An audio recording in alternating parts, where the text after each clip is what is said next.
Well, hello. Today's devotion is for Friday, the 20th of January, and we're going to be covering a lengthy passage. Did not get the video done yesterday to upload, so we're going to be doing the reading for Thursday and Friday. So we'll be looking at Matthew chapter 20, verses 1 through 28. So I'll just go ahead and dive in. Word of God says, "For the kingdom of heaven is like a landowner who went out early in the morning to hire laborers for his vineyard. Now when he had agreed with the laborers for a denarius a day, he sent them into his vineyard. And he went out about the third hour and saw others standing idle in the marketplace. And he said to them, 'You also go into the vineyard, and whatever is right I will give you.' So they went. After he went out about the sixth and the ninth hour, again he went out about the sixth and the ninth hour and did likewise.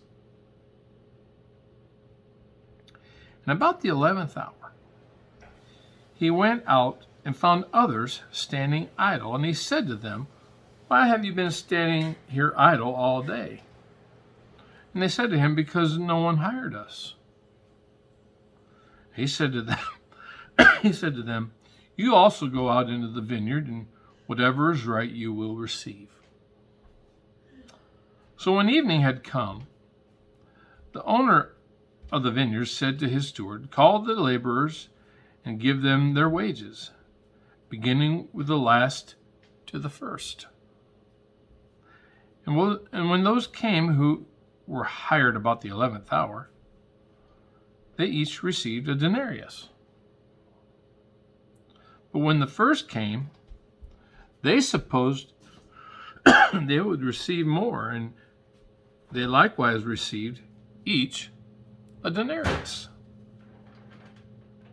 And when they had received it, they complained against the landowner, saying, 'These last men have worked only 1 hour, and you made them equal to us, who have borne the burden and the heat of the day.'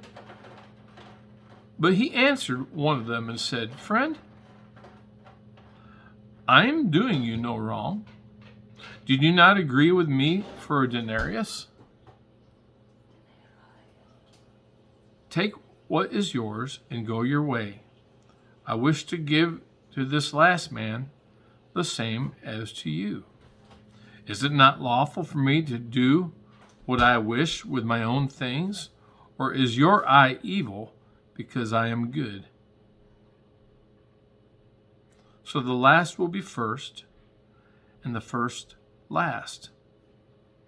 For many are called, but few chosen." Now Jesus, going up to Jerusalem, took the 12 disciples aside on the road and said to them, "Behold, we're going up to Jerusalem, and the Son of Man will be betrayed to the chief priests and to the scribes, and they will condemn him to death, and deliver him to the Gentiles to mock and scourge and to crucify. And the third day he will rise again."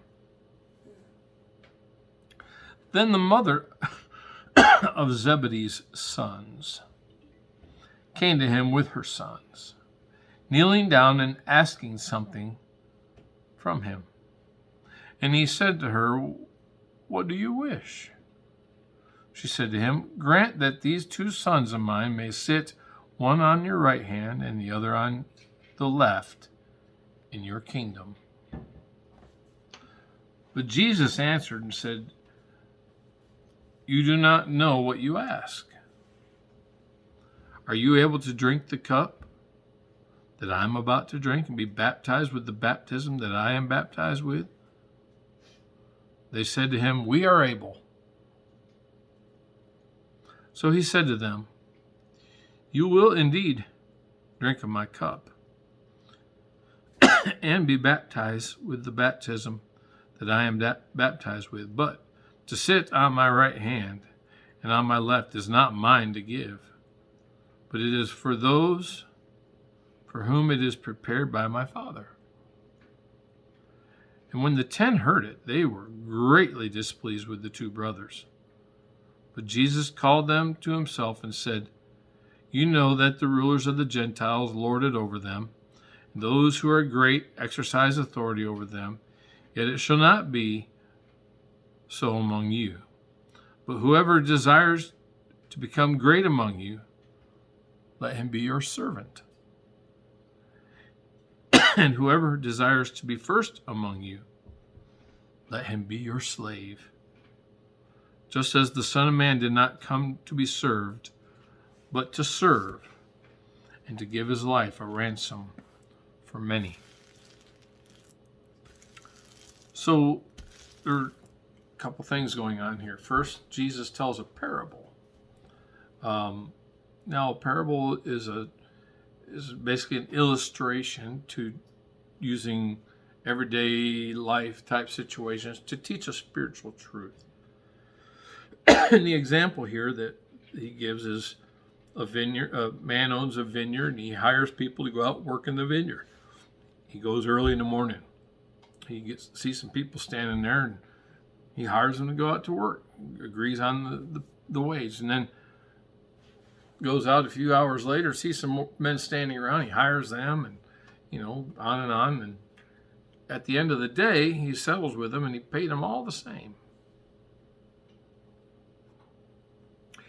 And the ones who'd worked all day, they didn't much care for that. It's kind of understandable, right? They did more work. They worked through the hot part of the day. They worked more hours. Should they not be paid more? But Jesus makes it very clear. He says that, is it not within my right? If I want to bless this person who went all day and didn't have any work because no one would hire him, but I hired him last minute, and after 1 hour work, I'm going to pay him the same as I paid you. Why do you look at me with an evil eye when I did something gracious for him? We don't understand. We may not know. Why was that man not out there at the break of dawn trying to find a job? Maybe he had health issues. Maybe he had to take care of a sick child or a sick wife, or there's all kinds of things. The workers, they were thinking about themselves. They weren't thinking about this man. They weren't thinking about the generosity of their master. They just were thinking about themselves. And so Jesus, again, uses this opportunity to teach them. He says, the last will be first, and the first last. Many are called, but few chosen. And then he gets into this whole thing about with James and John. Their mother brings them to Jesus and requests that they be exalted in the kingdom to the right and left hand of the Messiah. And Jesus, he said, "You don't know what you're asking for. That's not my place. That's not for me to give. That's reserved for someone that only God knows." But he makes it clear the criteria. Whoever desires to be first among you, let him be your slave. Whoever desires to be great among you, let him be your servant. So he's talking about hired servants. He's talking about God's view of servanthood. And how does this all apply to us? Let's put on the specs for a moment and just ask ourselves some questions. Is there any sin to forsake? Think about these men.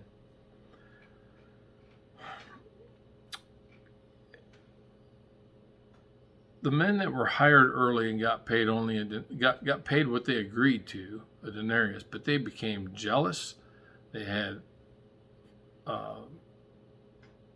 angry, evil thoughts toward the Lord, or toward the master of the vineyard.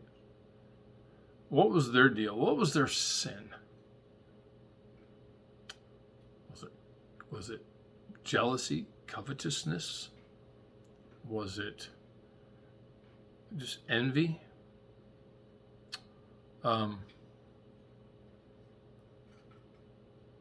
And instead of rejoicing with the one who got a denarius for only working an hour, they didn't think about what a generous master the master was to that man. That wasn't their thought at all.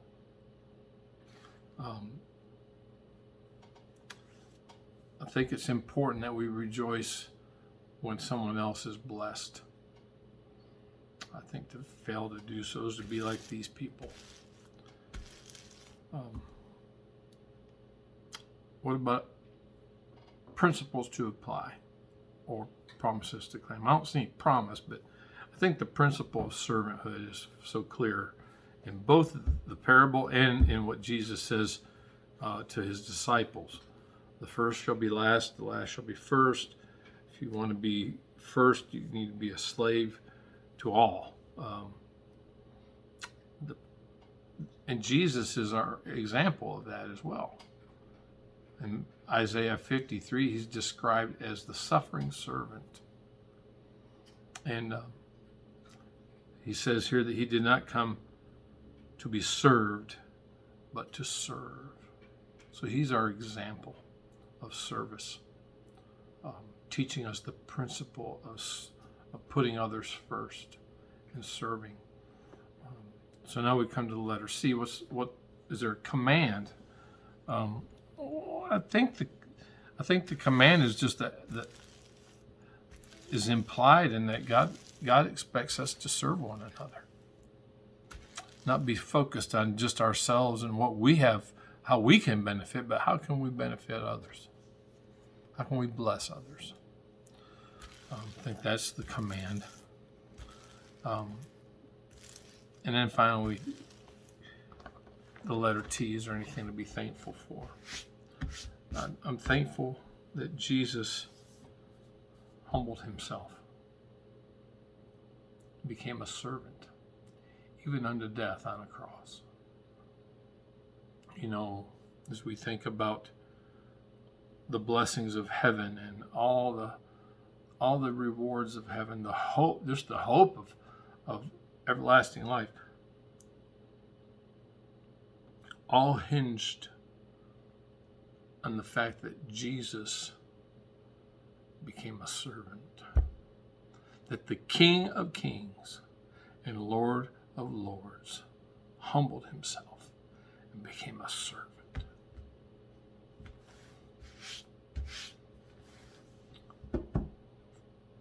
Thank the Lord.